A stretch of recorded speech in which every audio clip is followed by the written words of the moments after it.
Hello everyone, good evening. Today is 25th of April. I am Dr. Naveen Bhatia, pediatric intensivist and consultant pediatrician at Max Hospital, Gurgaon. Today I have started this live session to address a very burning issue which is going on in our India, which is the second wave of coronavirus pandemic. So I'll first go through I'll just tell you what is the purpose of this video. So there is a lot of panic all around because of this pandemic, and you hear news every day. बहुत news में चल रहा है oxygen की कमी, ये कमी, वो कमी, and there is lot of panic in the society at present. So let me start by reassuring you, do not panic. This talk is to reduce the panic in the people right now. My second motto is to address the common queries which are there in all the parents and the people right now, the queries they have regarding the care of their loved ones and how to overcome the second wave of COVID. I shall address the common queries. Third is to help you understand what is working and what is not. Right now there are so many medicines which are being prescribed. There is a lot of medicine hoarding, oxygen hoarding, and my purpose is to tell you what to do and what not to do. Fourth is to give you a clarity and on when to worry and when to seek a medical help online or physical consult. Fifth is to tell you how to manage the case at home if you have. And throughout my talk, it will be inclined to the care of children, but most of the things are relevant to adults also. And also I would like to start by telling that this session is not intended to tell you the treatment or guide you to treat the COVID at home, but each case is different.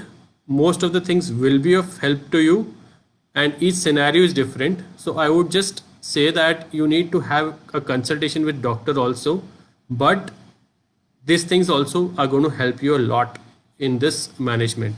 So I will be telling you what are the common queries, what you should be aware of, and what are the danger signs, which are the severe symptoms, and when to visit your nearest hospital.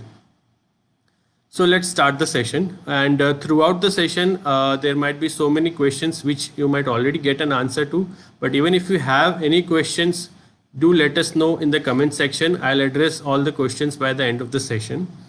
And also you can also follow our page on Facebook, on Instagram and YouTube, so that you can be updated with all the latest things which are happening, and the educated and the child care related issues will be discussed mostly on those pages.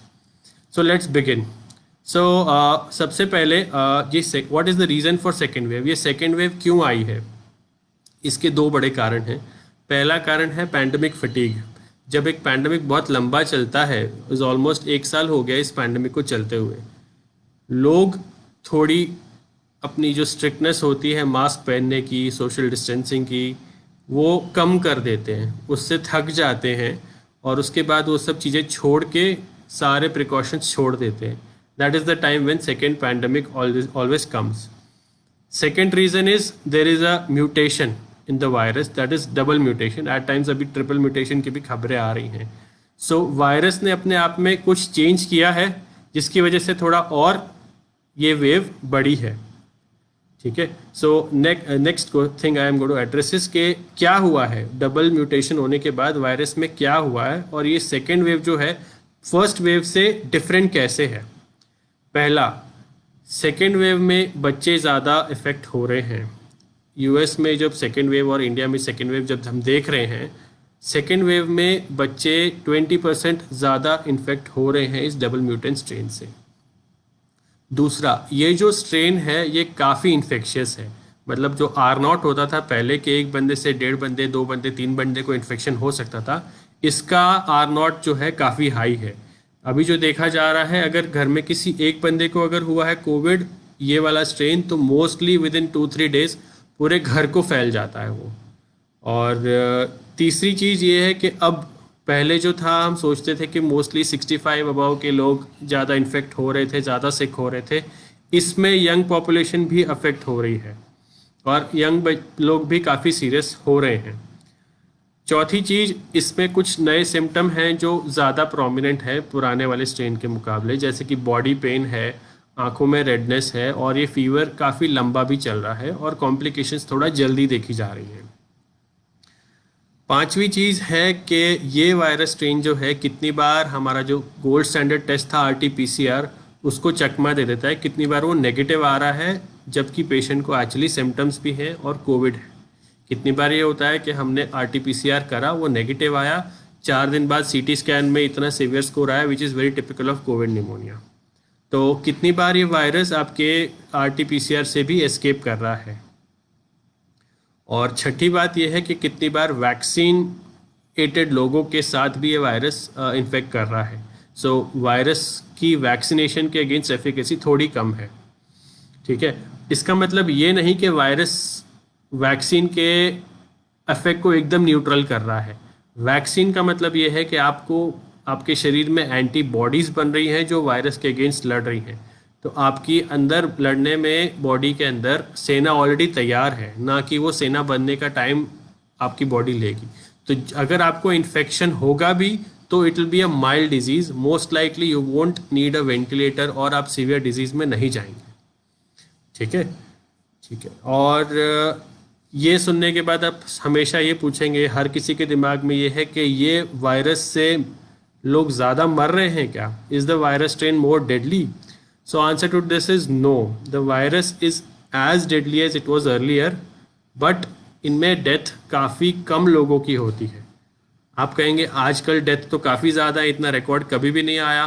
बिल्कुल सही बात है, जब कम लोग थे infected तब infected के associated mortality, लोग मरने वाले भी कम थे। इस टाइम पे इन्फेक्शन की मात्रा ज़्यादा है, नीचे वाला जो डिनोमिनेटर होता है, number of people infected are more, so proportionately the number of people who are dying are also more, but it is not that virus has become more deadly. ठीक है, अब चेंज सिम्टम्स में क्या क्या change आए हैं, जैसे मैंने बताया इस बार बॉडी में ज़्यादा बॉडी पेन हो रहा है, रैशेस भी किसी किसी में देखे जा रहे हैं, आई रेडनेस भी देखी जा रही है, फीवर काफ़ी लंबे तक भी चल रहा है।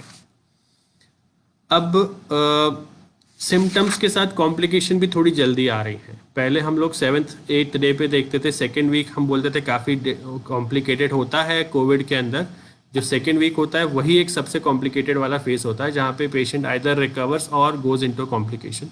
इसमें 4th-5th डे के बावजूद 4th-5th डे पे भी कॉम्प्लिकेशन देखी जा रही है। ठीक है, अभी नेक्स्ट हम लोग सब ये पूछते हैं कि बच्चे को इन्फेक्शन कैसे हो सकता है, बच्चा तो बाहर ही नहीं गया। तो अगर घर में एक बंदा भी आपका घर से बाहर जाता है, आई एम श्योर कोई ना कोई बाहर जाता है किसी काम के लिए, कोई घर में फादर मदर काम पे जाते हैं, कोई बाजार से सामान लेने जाता है, अगर वहाँ से इन्फेक्शन आता है तो बच्चे को घर पे आके इन्फेक्शन हो सकता है, even if you don't go out. तो that is a chain of infection जो बिल्ड होती है। अगर बच्चा बाहर नहीं भी जाए फिर भी घर पे इन्फेक्शन आ सकता है, अगर आप सीधा प्रिकॉशन नहीं लेते और एडिक्वेट स्टेप्स ऑफ हाइजीन नहीं फॉलो करते। इसके अलावा बच्चे अगर बाहर खेलने भी चाहते हैं, किसी और बच्चे से इन्फेक्शन बच्चे को हो सकता है। तो ऐसा ज़रूरी नहीं है कि बच्चा हमारा घर पे ही है, बाहर ज़रा बस खेलने गया था, किसी के कांटेक्ट में नहीं आया, पता नहीं चलता। पहले 2-3 दिन सिम्टम्स के, even 1 day 2 day before the symptoms आते हैं, जब उससे पहले भी किसी बंदे का इन्फेक्शन हो सकता है। So first 2 days of asymptomatic period are also infectious. तो उस दौरान अगर कोई बच्चा किसी इन्फेक्टेड बंदे के कांटेक्ट में आता है तो भी इन्फेक्शन हो सकता है। अगर बच्चा किसी क्राउडेड जगह पे गया है जहाँ पे सोशल डिस्टेंसिंग नहीं हुई, हैंड हाइजीन नहीं फॉलो हुआ, तो भी इन्फेक्शन बच्चे को कैच कर सकता है। नेक्स्ट, क्लोज कॉन्टैक्ट का मतलब क्या है, किस कॉन्टैक्ट को हम एक सिग्निफिकेंट कॉन्टैक्ट बताएंगे। सो CDC जो है उसके अकॉर्डिंगली अगर आप 15 मिनट किसी ऐसे बंदे के कॉन्टैक्ट में है जो कोविड पॉजिटिव है या उसको सिम्टम है या फिर इन्फेक्टेड है, उससे अगर 15 मिनट आप कॉन्टैक्ट में हो, then you are probably a close contact if you are within a 6 feet distance. अगर आप 6 फीट के डिस्टेंस के अंदर हो उस बंदे से who has after that come positive, it will 15 minute आप उसके साथ थे तो it is a close contact. अब इसमें और बहुत सारे फैक्टर होते हैं जो प्ले करते हैं, जैसे कि आपने मास्क पहना हुआ था या नहीं पहना था, उस बंदे ने मास्क पहना था या नहीं पहना था, आप कैसे सराउंडिंग में थे, ओपन एनवायरनमेंट में थे या क्लोज एनवायरनमेंट में थे। अगर एक कमरे के अंदर थे तो आपको ज़्यादा चांस है इन्फेक्शन का, ओपन एनवायरनमेंट में थे थोड़ा कम चांस है इन्फेक्शन का। तो ये सारे भी फैक्टर प्ले करते हैं। But by definition a close contact is someone who has been in contact with you for 15 minutes within a distance of less than 6 feet. ठीक है। नेक्स्ट जो कॉमन क्वेश्चन होता है कि कोविड के symptoms क्या होते हैं बच्चों में। जैसे कि बड़ों में होते हैं फीवर, कॉफ, कोल्ड, ज़ुकाम होना, खांसी होना, बहुत सीवियर बॉडी पेन होना, और इस स्ट्रेन के साथ बच्चों में बहुत लूज मोशन, वॉमिटिंग, पेट में दर्द, कभी कभी छाती में दर्द भी देखे गए हैं। बहुत सीवियर होता है तब बच्चा खाना खाना बंद कर देता है, लेथार्जिक हो जाता है, कफिंग काफ़ी सीवियर होती है, ब्रीदिंग डिफ़िकल्टी आ जाती है। पहले स्ट्रेन में ये देखा गया था कि लॉस ऑफ स्मेल और टेस्ट जब होता था तो यूजली माइल्ड डिजीज़ होती थी। इस बार लॉस ऑफ स्मेल और टेस्ट ज़्यादा नहीं देखा गया है। तो डेंजर साइन क्या क्या हैं जो आपको ध्यान रखने हैं बच्चे के।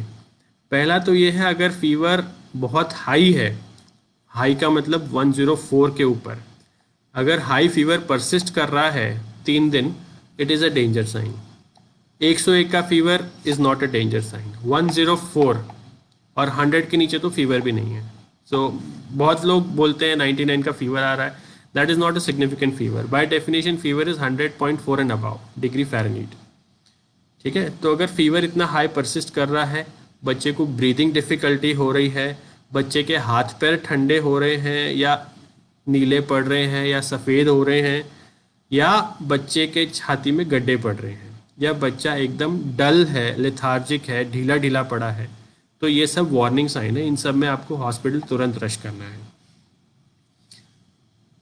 और नेक्स्ट, अब हम कोविड को कैसे डायग्नोस करते हैं, कोविड के डायग्नोसिस के लिए क्या क्या यूज़ होता है। तो कोविड के डायग्नोसिस में इन्वेस्टिगेशन में 2 पार्ट हैं। एक तो है आपका एक्यूट डिजीज़ देखने के लिए कि अभी करंट बीमारी है, दूसरा होता है पास्ट इन्फेक्शन देखने के लिए। तो एक्यूट इन्फेक्शन देखने के लिए जो 2 टेस्ट हैं वो है RT-PCR और रैपिड एंटीजन। रैपिड एंटीजन जो टेस्ट है वो आपका तुरंत 15-20 मिनट में रिजल्ट दे देता है, मैक्सिमम हाफ एन आवर में आपके पास रिजल्ट सामने होता है। RT-PCR 4 घंटे लेता है आजकल, क्योंकि वर्कलोड बहुत ज़्यादा है, 2 से 3 दिन भी लग रहे हैं रिपोर्ट आने में। तो RT-PCR और रैपिड एंटीजन में क्या डिफरेंस है। RT-PCR जो है is a gold standard test. Gold standard होने के बावजूद भी वो 60-70% में मिस कर सकता है, 60-70% डायग्नोज कर सकता है, 30% उसमें भी मिस हो सकते हैं।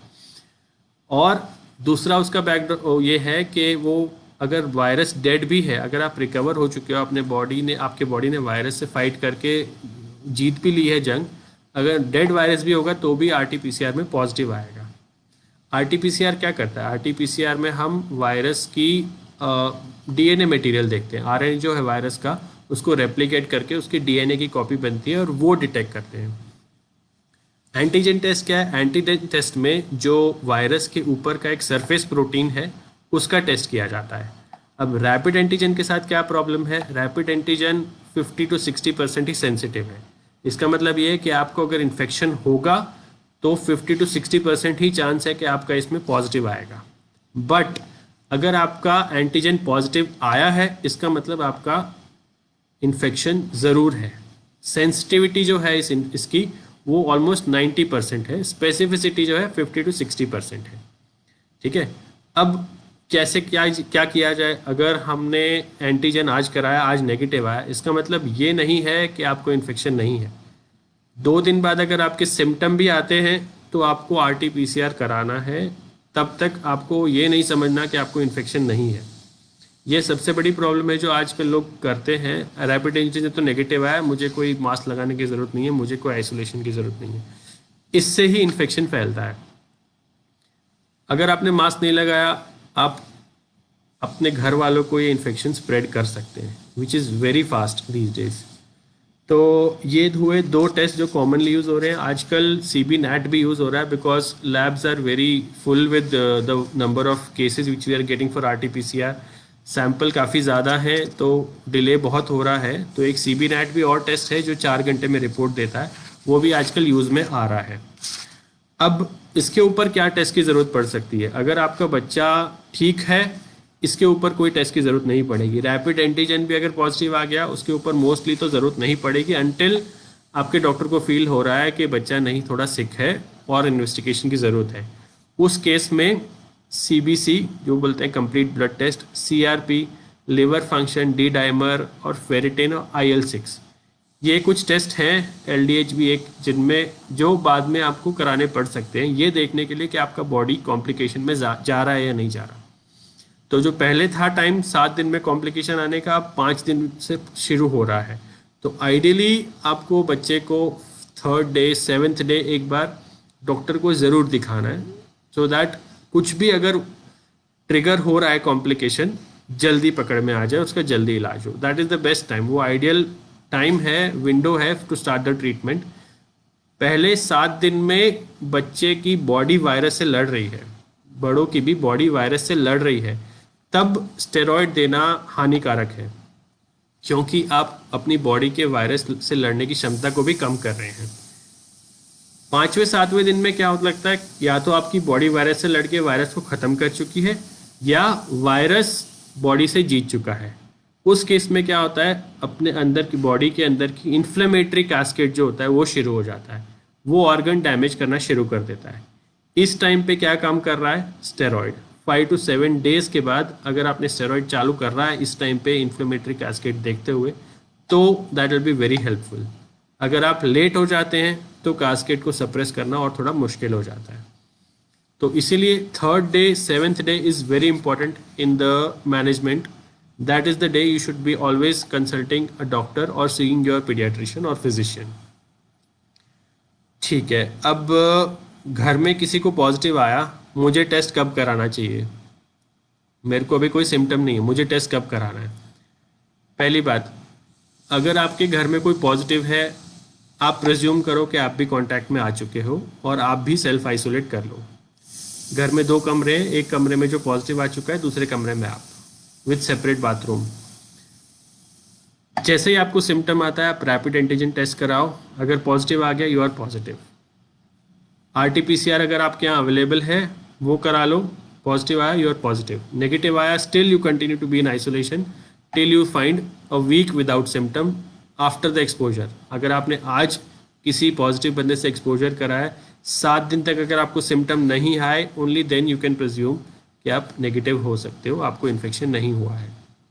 That again can be a fallacy, because कितनी बार एसिम्टोमेटिक रहता है, many people don't even have a single symptom but they are infectious. तो 1 वीक का टाइम तो कम से कम आप रखो। ठीक है, आइसोलेशन अगर पॉजिटिव बंदा है उसको कितने दिन करना है, इसके लिए फिक्स गाइडलाइन है। Government is saying 14 days, but 10 days तो कम से कम आपको करना ही है, और 3 days from the last fever spike. तो अगर आज 10वें दिन हो गया आपका सिम्टम स्टार्ट हुए, दैट इज एक लिमिट। और फीवर आपका आज खत्म हुआ, 3 दिन बाद आप इन नॉन इन्फेक्शियस हो सकते हो, प्रोवाइडेड आपका 10 दिन पूरा हो गया हो। तो 10 डेज और 3 days after the fever has subsided is the time, which ever is maximum, तो that is the time. 14 days government बोलती है, that also you should be following. 14 days का आप होम आइसोलेशन करना ही है। नेक्स्ट, हर बार किसी का RT-PCR होता है, उसके साथ एक वैल्यू आती है, CT वैल्यू, और हर कोई यही पूछता है कि डॉक्टर साहब इसका क्या मतलब है, इसका मतलब कितना इन्फेक्शन है, ज़्यादा इन्फेक्शन तो नहीं है। अब मैं आपको ये बताता हूँ RT-PCR में CT वैल्यू क्या होती है। जब हम RT-PCR कराते हैं, हम क्या करते हैं, अपनी सैंपल जो नाक से लिया जाता है उसको हम RNA को मल्टीप्लाई करते हैं। RNA का DNA कॉपी होता है और उसकी कॉपीज़ बनती हैं। तो कितने कॉपी के बाद वो वायरस डिटेक्ट हुआ, that is your CT number. तो अगर 1 कॉपी होने के बाद वायरस आ गया, दिख गया, तो दैट इज CT 1। 10 के बाद आया तो CT स्कोर 10। 40 बार उसको मल्टीप्लाई किया जाता है। 40 बार में अगर उसका RT-PCR में DNA नहीं मिला है तो then it is called negative. उसका मतलब ये है कि 40 बार को वायरस को मल्टीप्लाई करने के बावजूद भी उसको नहीं दिखा है वायरस, उसमें आपका DNA मल्टीप्लाई हुआ है, वायरस नहीं दिखा है, तो that is a negative report. But इस वैल्यू का कोई सिग्निफिकेंस नहीं है, बिकॉज ये आपको ये नहीं बता रहा कि आपकी इन्फेक्टिविटी कितनी है, वायरल लोड कितना है, ये बस ये बता रहा है कि कितने कॉपी के बाद आपका वायरस डिटेक्ट हुआ है। अब इसमें प्रॉब्लम क्या है, हर लैब का थोड़ा अलग वेरिएबिलिटी है, और स्टडीज़ में ये देखा गया है कि it poorly correlates with your severity of disease. अगर आपका सीटी स्कोर कम है मतलब आपकी डीएनए कॉपीज ज़्यादा है, बट इसका मतलब ये नहीं कि आप इन्फेक्शन ज़्यादा है। ये हमारे काम आता है ये देखने के लिए कि हम अगर आपको आसपास किसी को रख रहे हैं, कोई और पेशेंट कोविड पॉजिटिव आ रहा है आपके बगल में, तो how much is the chance that you will transmit that infection to other. ठीक है, दूसरे बंदे को उससे कितना होने का चांस है ये आपको ये बताता है, बट आपके लिए it should be no significance. So आपके लिए RT-PCR की CT value is no significance. ठीक है, अच्छा, अब बहुत लोग ये करते हैं कि मेरा तो RT-PCR भी नेगेटिव आया, CT भी नेगेटिव आया, हमारे घर में सबको है, हम एंटीजन टेस्ट नहीं कराते, PCR नहीं कराते, सीधा CT स्कैन करा लेंगे। क्यों? क्योंकि RT-PCR कराया, रैपिड एंटीजन कराया, गवर्नमेंट वाले आके बोर्ड लगा देते हैं, क्वारंटाइन कर देते हैं, हम CT स्कैन करा के कर लेते हैं। ये बहुत ही गलत चीज़ है, बहुत गलत चीज़ है। पहली बात, आप 5वें-6ठे दिन तक CT स्कैन में कुछ नहीं आएगा, क्योंकि तब तक इन्फेक्शन लेटेंट रहता है, आपके अंदर बॉडी में वायरस मल्टीप्लाई कर रहा है। ये नहीं कि आपके लंग में इन्फेक्शन आ गया तो आप कोविड पॉजिटिव हो। एक CT स्कैन करने में इतनी रेडिएशन लगती हैं जितना आपके 1000 एक्सरेज में लगता है, तो that is very harmful, but it may be needed in severe case. अगर आप 5th-6th डे में जा रहे हो, चेस्ट में कॉम्प्लिकेशंस आ रही हैं, ब्लड ऑक्सीजन सैचुरेशन कम हो रहा है, that time you will need a CT score of the HRCT to know what is the extent of the severity of the disease. ठीक है, वैसे अपने आप से आप बिल्कुल CT स्कैन नहीं कराएं, स्पेशली बच्चों में, क्योंकि उनमें ये ग्रोइंग पीरियड है, exposure to radiation is dangerous to them. ठीक है, तो do not do it until advise by your paediatrician. Next, अगर कोविड-19 हो गया, ट्रीटमेंट ऑप्शन क्या क्या हैं? तो ये सबसे इम्पॉर्टेंट पार्ट है जो मैं डिस्कस करना चाहता हूँ। कितने लोग घर पे अपने आप ट्रीटमेंट स्टार्ट कर रहे हैं? क्या क्या ट्रीटमेंट स्टार्ट हो जाती है? Fabiflu, Zinconia, Limcee, azithromycin, ivermectin, doxycycline, एक एंटीबायोटिक, विटामिन डी, 10 चीज़ें आप स्टार्ट कर लेते हो। कुछ नहीं करना, कुछ भी नहीं करना है, आपको सिर्फ सिम्टोमेटिक ट्रीटमेंट देनी है। अगर आप हाई रिस्क हैं, डॉक्टर से डिस्कस करें, डॉक्टर आपको बताए उसके बाद ही आप ट्रीटमेंट स्टार्ट करें। होता क्या है, 10 चीज़ें ले ली, 10 चीज़ों के 10 साइड इफेक्ट आएंगे, which will again complicate your problem. So as per the guideline, as per the record, only thing which is working in covid is oxygen, steroid and blood thinners. Not every one needs all of this. किसी को ये तीनों की ज़रूरत नहीं पड़ती, हर किसी को ज़रूरत नहीं पड़ती। सिर्फ कुछ लोगों को जिनमें कॉम्प्लिकेशंस होती हैं, वो डॉक्टर आपको प्रिस्क्राइब करे, उसके बाद ही आप स्टार्ट करो। बच्चों को फीवर आ रहा है, क्रोसिन की दवाई दो। बड़ों को फीवर आ रहा है, डोलो दे दो, पैरास्टामोल दे दो। वेट अप्रोप्रिएट, ये आप डॉक्टर से ज़रूर कंफर्म करें कि कितना उसका इतना वेट है, उसको कितनी डोज देनी। कितनी बार हम कम डोज दे रहे होते हैं और कहते हैं फीवर नहीं जा रहा, फीवर नहीं जा रहा। कैसे जाएगा? 10 किलो का बच्चा है, आप 2 किलो की डोज दोगे तो कैसे ठीक होगा? क्रोसिन भी अलग अलग उसमें आती है, अलग अलग प्रिपरेशन आती हैं, किस प्रिपरेशन का क्या डोज है, ये एग्जैक्टली आप करेक्ट डोज दोगे तभी बच्चे का फीवर सेटल होगा। हाई फीवर आ रहा है, आप क्रोसिन दो, थोड़ी पट्टियाँ करो पानी की, फीवर सेटल हो जाएगा। हल्की कॉफ़ है, डॉक्टर से बात करके कॉफ़ की मेडिसिन दो, ठीक हो जाएगा।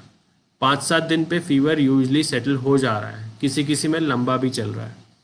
अगर 5वें-7वें दिन के बावजूद फीवर परसिस्ट कर रहा है, आप डॉक्टर से तुरंत डिस्कस करो, and we will do some investigation which are required at that place, just to see that inflammatory cascade, which is a sign of developing complications in COVID, has started or not.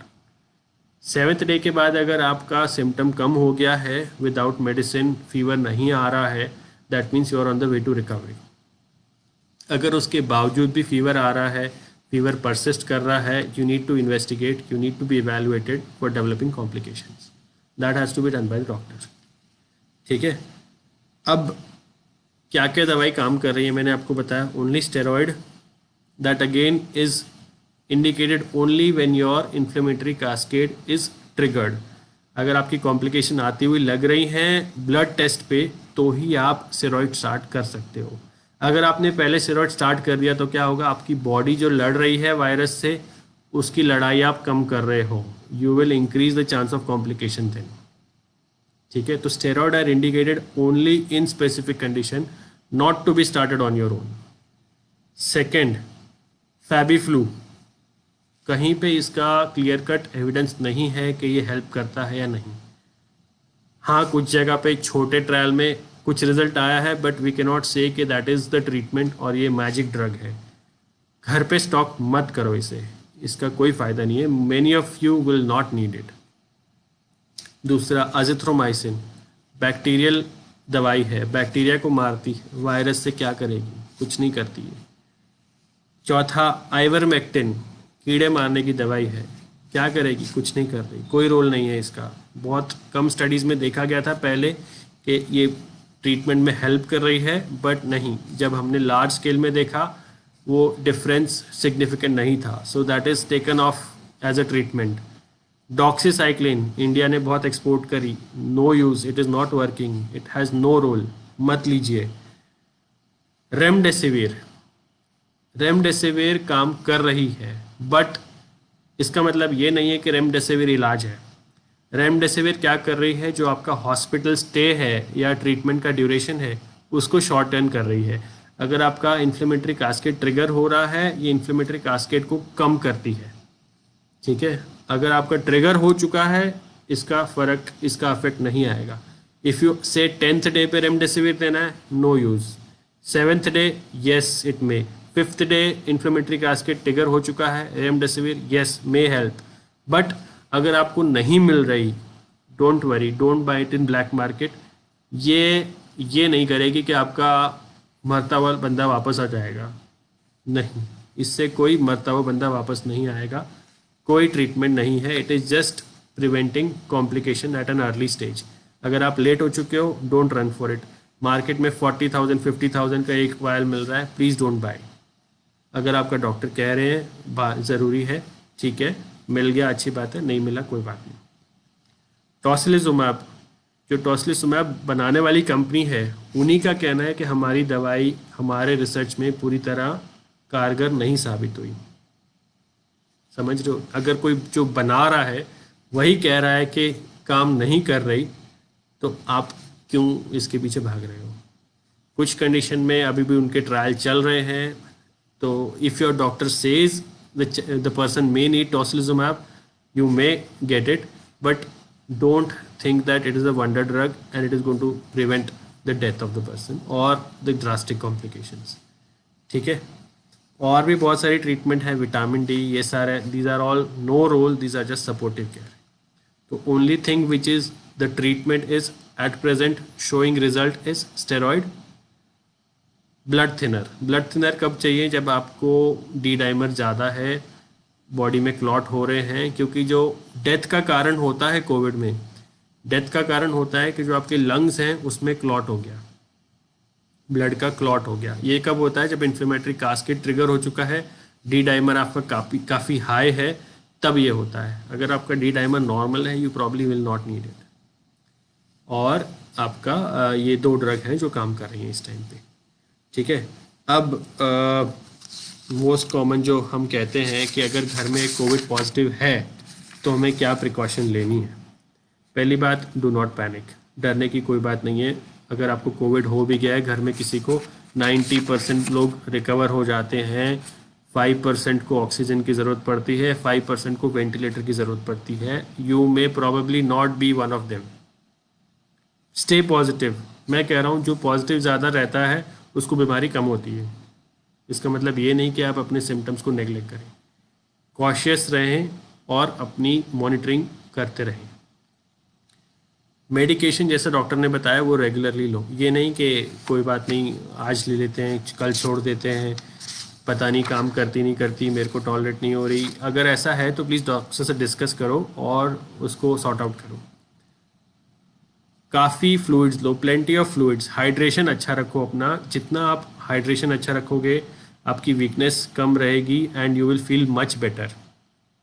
Diet जितना हो सके आप regular खाओ, fresh खाओ, बाहर से कुछ मंगवा के मत खाओ, ठंडा पानी कोल्ड ड्रिंक्स बिल्कुल मत पियो, ल्यूकवार्म वाटर प्रेफर्ड है। डाइट में आप नॉर्मल डाइट खा सकते हो, कोई स्पेशल डाइट कोविड में नहीं चाहिए, ठीक है। जितना हो सके अगर 5 साल से बड़ा बच्चा है या अडल्ट है, इनिशियल फेस में जब आपको नोज़ ब्लॉक होता है स्टीम इनहेलेशन काम कर सकती है, थोड़ा आपका नोज़ ब्लॉक कम करने में। वायरस को नहीं मारती स्टीम, ठीक है। ये मत सोचना कि मुझे मेरा एक्सपोजर हुआ 2 दिन मैंने स्टीम ले लिया वायरस मर गया होगा, नहीं, ये बहुत लोग सोचते हैं, बिल्कुल गलत है। अगर आपके घर में किसी को पॉजिटिव आया है, the person should be self isolating in a separate room with separate bathroom. अगर आपके घर में सभी पॉजिटिव हैं तो आप घर को सील कर लो, आपके पास बड़ा रूम मिला है, ठीक है। तो आप घर के अंदर आपस में मिंगल हो सकते हो अगर सब पॉजिटिव है तो, डजंट मीन कि हर किसी को अलग अलग ही रहना है, ठीक है। एक दूसरे का ख्याल रख सकते हो अगर आप सब पॉजिटिव हैं तो। अगर सिर्फ एक बंदा पॉजिटिव है, उसको खाना, उसका जो यूटेंसिल्स होते हैं वो जितना हो सके एक डिस्पोजेबल उसमें दें, और अगर वो बंदा इतना सिक नहीं है तो वो अपने रूम में ही वॉश कर सकता है उसे, ठीक है। कभी भी आप इन्फेक्टेड पर्सन के रूम में जा रहे हैं, मास्क अपना भी और infected person both have to put the mask on, दोनों को मास्क लगा के रखना है। This will reduce the risk of transmission of the virus to less than 1%, ठीक है। एडिक्वेट रेस्ट, एडिक्वेट स्लीप ज़रूर लें, बच्चे के लिए भी बड़ों के लिए भी। इन्फेक्टेड पर्सन रेगुलरली अपना हैंड वॉश करता रहे, सैनिटाइज़र से ज़रूरी नहीं है, नॉर्मल सोप एंड वाटर से कर सकते हैं। मेंटली पॉजिटिव रहो, you will get well much better much earlier, that is my guarantee. News feeds बिल्कुल कम देखें, क्योंकि जितना आप न्यूज़ देखोगे you will feel more and more depressed. दिन में एक बार आप न्यूज़ देख लो, दैट्स इट, ज़्यादा नहीं। रेगुलर बात करते रहें, दिन में 2 बार, you will feel more fresh. अगर आपकी हेल्थ परमिट करती है, रूम में ही आप थोड़ा वॉक कर सकते हो।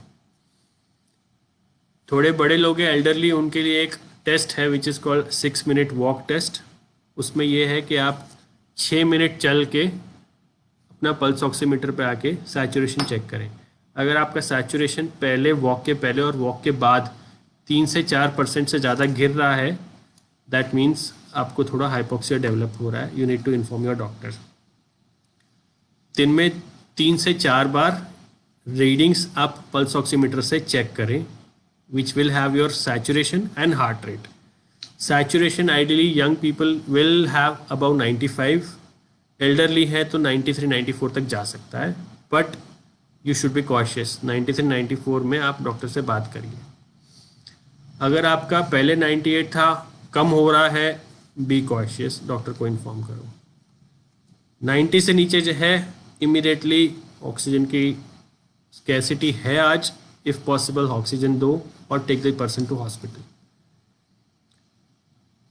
देन और क्या करना है, और सिम्टम्स कौन से हैं जो हमें कॉशियस रहना चाहिए। अब बच्चों के लिए कोविड 2 फेस में आता है, पहला है एक्यूट फेस, दूसरा है क्रॉनिक फेस।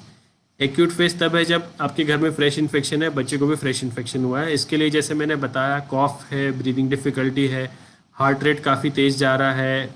बच्चों में एज स्पेसिफिक हार्ट रेट होता है, तो आप डॉक्टर से पूछे, बच्चों का हार्ट रेट अडल्ट जितना नहीं होता, उनसे ज़्यादा ही रहता है हमेशा। अगर अडल्ट है तो उसका हार्ट रेट 110 के नीचे रहना चाहिए।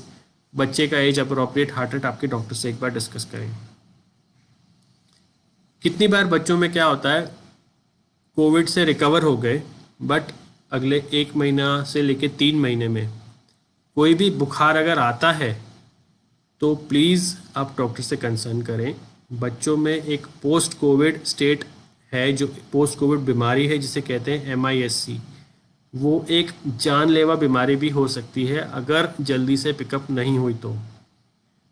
प्लीज़, अगर 3 महीने तक आपके बच्चे को कोविड के बाद बुखार आता है, you please visit your doctor and have a consultation with him. It can be a deadly disease also.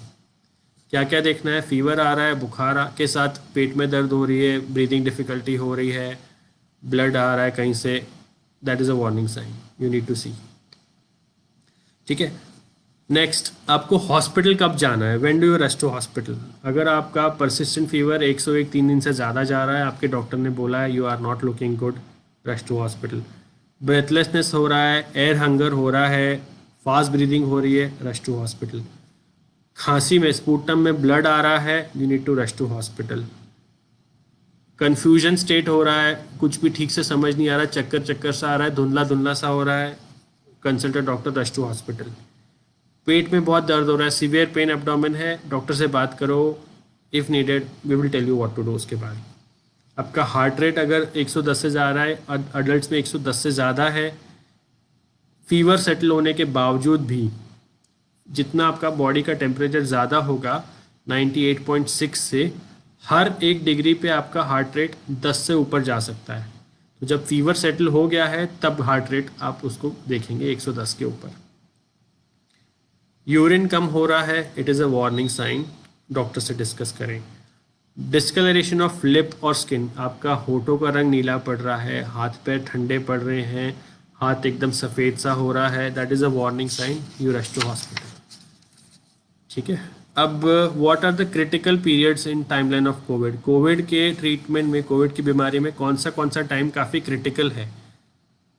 3rd day, 7th day, 14th day, ये 3 एक क्रिटिकल पीरियड है जब आप अपने डॉक्टर को तुरंत दिखें। ये ट्रीटमेंट के हिसाब से, आपके सिम्टम के हिसाब से काफ़ी इंपॉर्टेंट दिन है। So you should have a consultation with your doctor, either video consultation most preferably, और physical consultation if you feel कि सिम्टम्स काफ़ी सीवियर हैं, बहुत दर्द हो रहा है, दिखाना है, तो have a word with him पहले। ठीक है। अब नेक्स्ट क्वेश्चन ये होता है कि how to isolate my child at home? बच्चा अकेला पॉजिटिव है, 14 दिन घर में कैसे रखना है उसको? बच्चा अकेला कैसे रहेगा?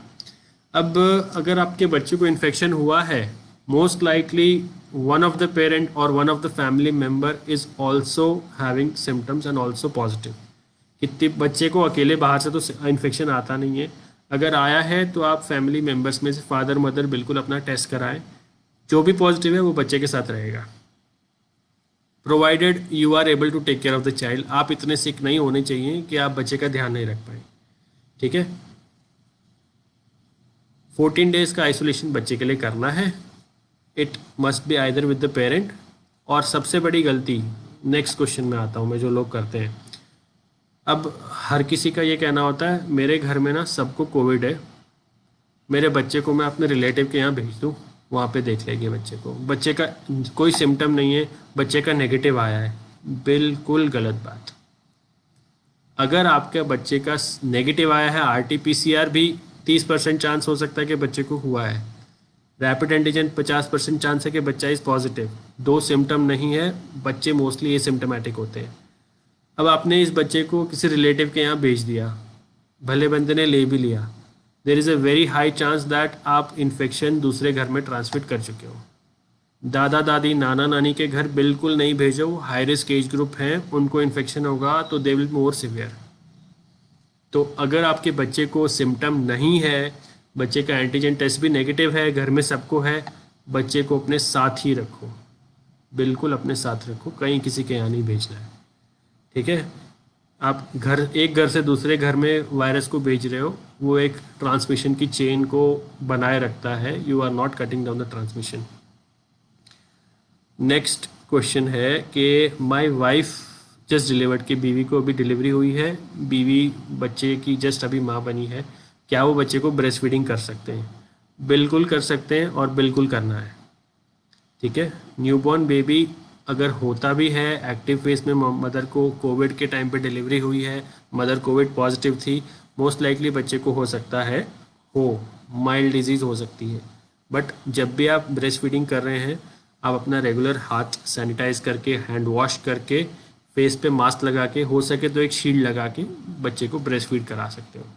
फीडिंग कराने के बाद वापस से अच्छे से हैंड वॉश करें और you can continue breast feeding until you are sick enough to not feed। ठीक है। बच्चे का टेस्ट कराएं? नहीं, सिम्टम आए तभी टेस्ट कराओ, नहीं तो नहीं। बच्चे को अलग रखे माँ से, नहीं, माँ के साथ ही रखो। Newborn baby must be with the mother. ठीक है, next, what are the precautions I can take to prevent my child from covid. बच्चे को कैसे कोविड से बचाएं। देखो, घर से बाहर जो जा रहा है वही एक सोर्स होता है इन्फेक्शन को घर में लाने का। तो ऑलवेज 3 चीज़ को फॉलो करें। SMS फर्स्ट है सैनिटाइज योर हैंड, अपना हाथ रेगुलर साफ करें विद आइदर सैनिटाइज़र। अगर आप घर के बाहर हैं, साबुन घर नहीं मिल सकता है बाहर, वहाँ पे हैंड सैनिटाइज़र का यूज़ करें। सोप से वॉश करें जब भी आप बाहर जा रहे हैं या बाहर से आ रहे हैं। ठीक है। सेकंड है मास्क। SMS, S का sanitise, M is mask. Mask बिल्कुल ठीक से पहने। नाक के नीचे मास्क होना, चिन पे मास्क होना ना के बराबर है। नाक पूरा कवर होना चाहिए, ये चिन पूरी कवर होनी चाहिए, that is an effective mask. अगर कहीं से लीक हो रही है एयर, दैट इज़ इनफेक्टिव, कोई फ़ायदा नहीं है उसका। अब CDC is also saying, infectious disease experts ये बोल रहे हैं कि आप डबल मास्क कर लो। मतलब क्या, अंदर एक कपड़े का मास्क, अगर आप घर पे जो कॉमन क्लॉथ वाला मास्क होता है वो लगाओ, उसके ऊपर एक सर्जिकल मास्क लगाओ। डबल मास्क लगाने से इन्फेक्शन रेट हम बहुत कम कर सकते हैं। सो डबल मास्किंग अब शुरू करो।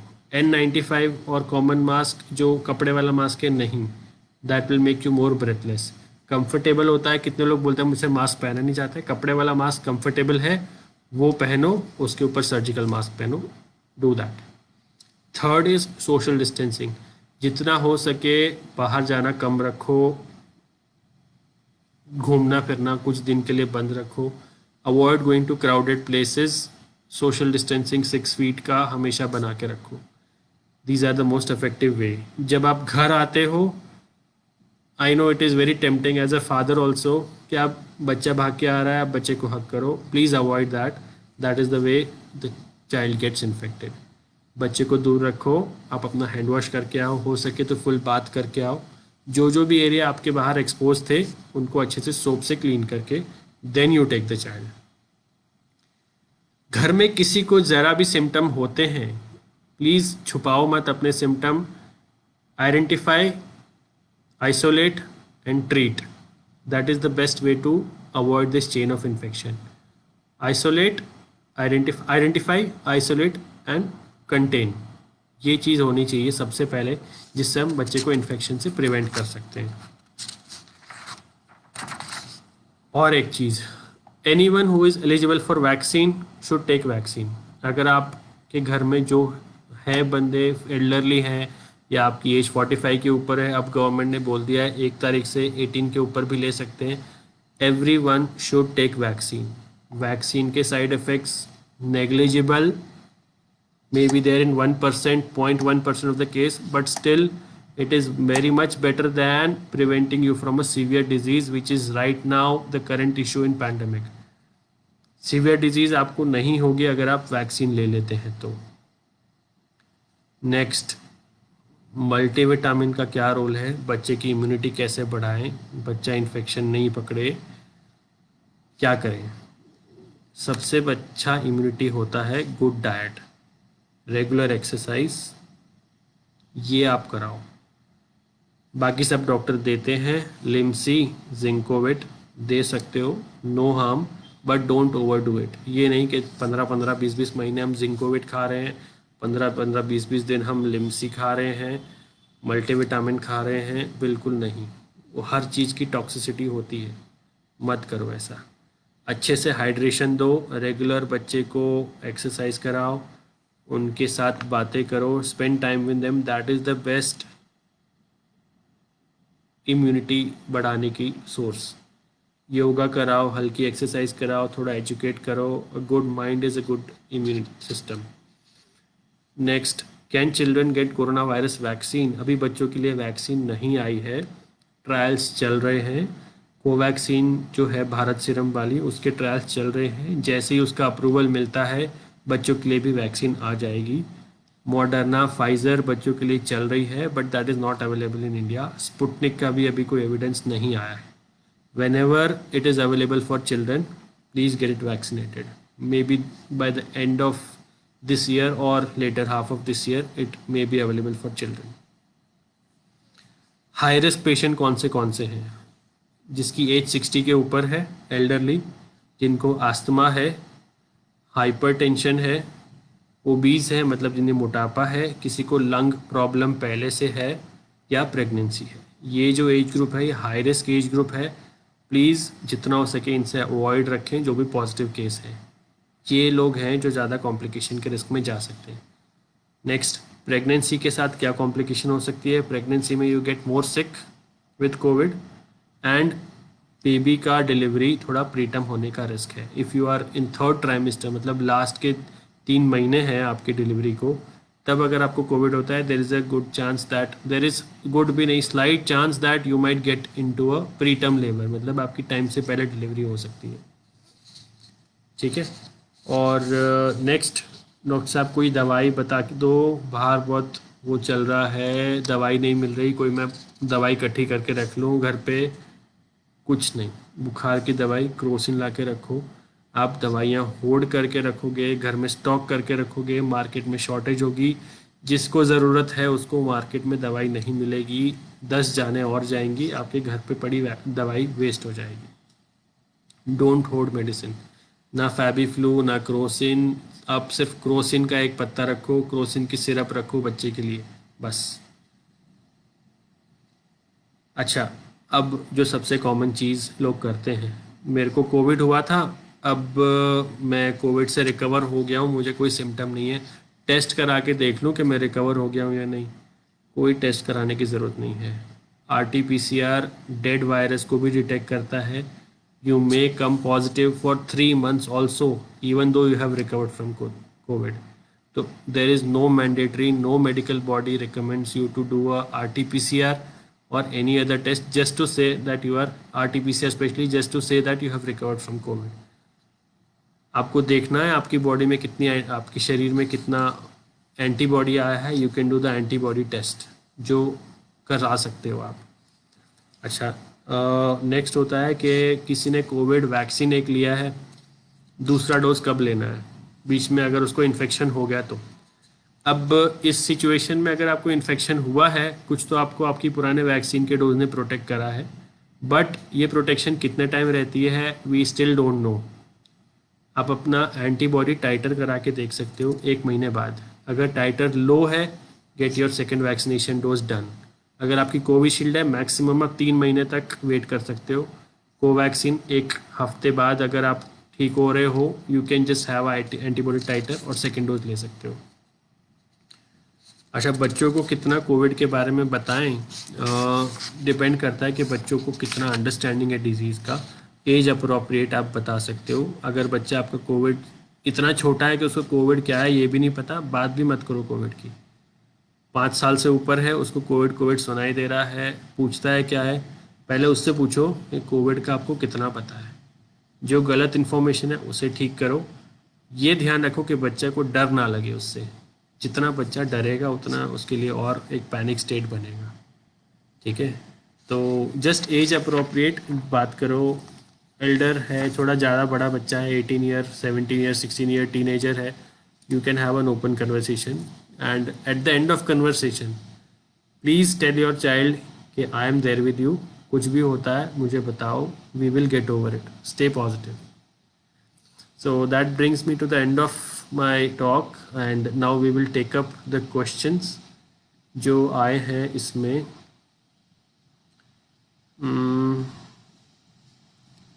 Mayank Kaushik is asking, Doxy, Azithro, Ivermectin are under government treatment guidelines for home isolation. This was an old guideline. Treatment regularly change हो रही है, हम regularly इनसे studies कर रहे हैं। The latest treatment guideline has no role of all this things. आप किसी भी government source, ministry of health और फैमिली वेलफेयर, एम्स का देखो, most of them have removed doxy, azithro, ivermectin कुछ जगह पे है अभी, but that is again outdated, जो अभी हट जानी चाहिए। Next, for an infected patient will steam and saline gargles help? They will help to congest your nasal mucosa. अगर आपको नोज ब्लॉक है तो स्टीम सलाइन गार्गल हेल्प कर सकता है. आपको थ्रोट में सोरनेस हो रही है, सलाइन गार्गल हेल्प कर सकते हैं, but don't think they will kill the virus. Iodine से गार्गल नहीं करना है, गर्म पानी से गार्गल नहीं करना है, बर्न्स हो सकते हैं. Don't take that hot water. Mayank Kaushik is again asking which finger is ideal for pulse oximeter. Ideally, index finger is the best, but you should be checking in all 5 fingers. कितनी बार you have to take the highest reading. Pulse oximeter में एक और बात मैं बताना चाहता हूँ. Good that question came. कितनी बार लोग लगाते हैं, हाथ हिलता रहता है, रीडिंग कम आई, डॉक्टर साहब क्या करना है. वो रीडिंग तब तक वैलिड नहीं है जब उसके नीचे की वेव्स रेगुलर नहीं है. जब वो वेव्स रेगुलर होती हैं, that reading is actually the correct reading. उसके पहले की जो भी रीडिंग है is not correct. Next question again, what to do in home isolation. Government providing kit in Uttar Pradesh including doxy, ivermectin. Don't use. Vitamin C ले सकते हो, कोई हार्म नहीं है, कोई बेनिफिट नहीं है, ले सकते हो. Don't overdo it. Vitamin D के लिए ये है कि कितनी बार, most of us are vitamin D deficiency. सब लोगों को विटामिन डी डिफिशिएंसी होती है. एक बार विटामिन डी लेवल चेक कर लो. If it is low, consult with your doctor and take vitamin D, otherwise don't take.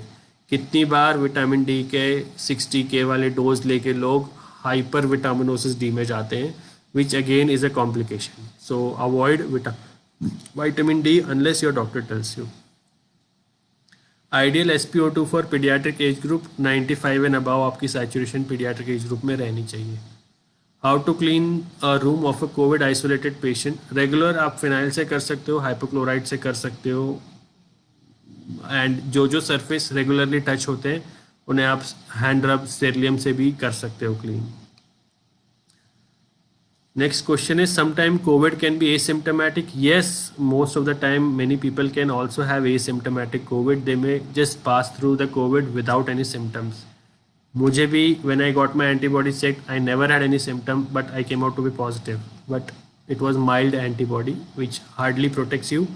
But the point is, it can be asymptomatic. You may not have any symptom throughout the COVID, and you may still have the infection. Next, is Covid spreading through air. हाँ, ये अच्छा question है. अब तक हम यही कहते थे कि ड्रॉपलेट से होता है और कॉन्टैक्ट से है. Still that thing holds true, but there is some latest research which says that it can be airborne. अब एयरबोर्न कैसे है? अगर हम एक कमरे में हैं, आपका AC आवाज़ सर्कुलेट कर रहा है, that is the condition airborne कह रहे हैं हम. कोई बंदा आसपास में है, ड्रॉपलेट से ही इन्फेक्शन होता है. ये नहीं है कि बाहर हवा में कोविड फैला हुआ है, नहीं. It is mostly droplet infection as of now. Next, fever कम नहीं हो रहा कोरोना में. हाँ, फीवर थोड़ा लंबा चल रहा है इस सेकेंड स्ट्रेन के साथ. Some people are having myalgia, body pain, fever 10-12 दिन तक भी रह रहा है, बट अल्टीमेटली रिकवर हो रहा है. Is having Limcee okay for non Covid child. क्यों देनी है? घर में लिम्सी का सोर्स है मौसम्बी, नींबू, सिट्रस फ्रूट, वो आप दो, that is more better. So I think that is all the questions which we have right now, and thank you all for those who have said thanks for the useful information. I hope कि ये सारी information आपके लिए helpful रही होगी, and I would again end by saying that there are few points which you should all keep in mind. If you have any COVID positive person in house, monitor the saturation, fever, oxygen and make a chart. Chart बना के रखो, किस time पे कितना fever आया, किस time पे कितना हार्ट रेट था, किस टाइम पे कितना सैचुरेशन था. अगर कोई भी वार्निंग साइन होता है, contact the doctor immediately. Do not self medicate. खुद से कोई दवाई मत लो, ऑलवेज डॉक्टर से कंसल्ट करके ही लो. कोई दवाई ऐसी नहीं है जो प्रिवेंशन करती है, कोई दवाई ऐसी नहीं है जो आपको कोविड से बचा सकती है. सबसे इफेक्टिव दवाई है vaccine, social distancing, sanitization and mask. That is the only thing that can prevent you. No doxycycline, no ivermectin, no drug can prevent you from getting infection. जो भी क्लेम है मार्केट में, they are all false claims. Keep yourself well hydrated, पानी खूब पियो, better रहेगा. जिस room में आप रह रहे हो उसमें वेंटिलेशन एडिक्वेट रखो, खुली हवा में रहो. There should be good cross ventilation in infected persons room. Given the surge of cases, अभी इतना केसेस चल रहा है, better to stay in the house itself. जितना हो सके बाहर नहीं जाओ unless it is absolutely necessary. जितना लोग वर्क फ्रॉम होम कर सकते हैं वर्क फ्रॉम होम करो. Pandemic is at its peak.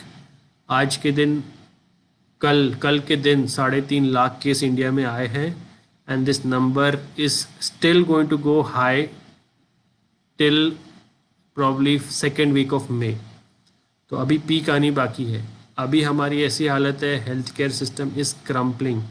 Oxygen की सप्लाई शॉर्ट है, दवाइयों की कमी हो रही है, remdesivir and all, because society में बहुत पैनिक है. हर कोई रेमडेसिविर के पीछे भाग रहा है, होर्डिंग हो रही है, ब्लैक मार्केट हो रही है. प्लीज़ इसको इतना बढ़ावा मत दो. डोंट होर्ड और डोंट रन आफ्टर मेडिसिन.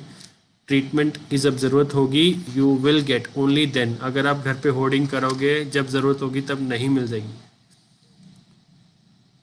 जितना हो सके मास्क पहन के रखो. Whenever you are going out, wear the mask properly. जैसे मैंने बताया, नोज चिन कवर्ड होनी चाहिए. There should be no leak. ठीक है.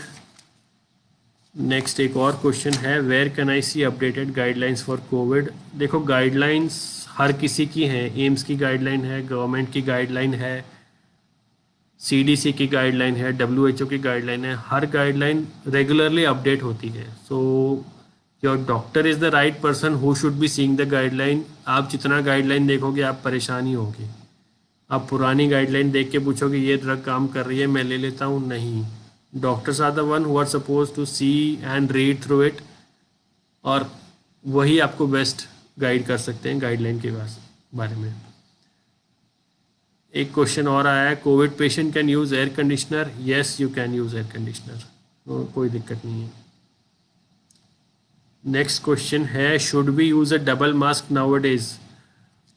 देखो, कितनी बार तो मास्क एक भी ठीक से नहीं पहनते.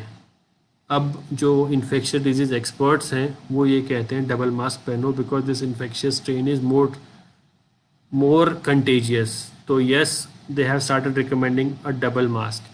अंदर कॉटन वाला नॉर्मल मास्क और बाहर surgical mask. Don't combine it with N95 mask. So I think almost 1 hour होने आया है इस सेशन को, और I think we have addressed all the questions. I hope it was beneficial for you, and do not panic. Many of you will recover. We will get through this tide of COVID, and let's stay positive. Watch less news, stay positive, stay hydrated, and you will get back soon. Thank you all for seeing this. Do follow us on Facebook, on Instagram, and we will keep you updated with all the live and latest updates and also health related posts.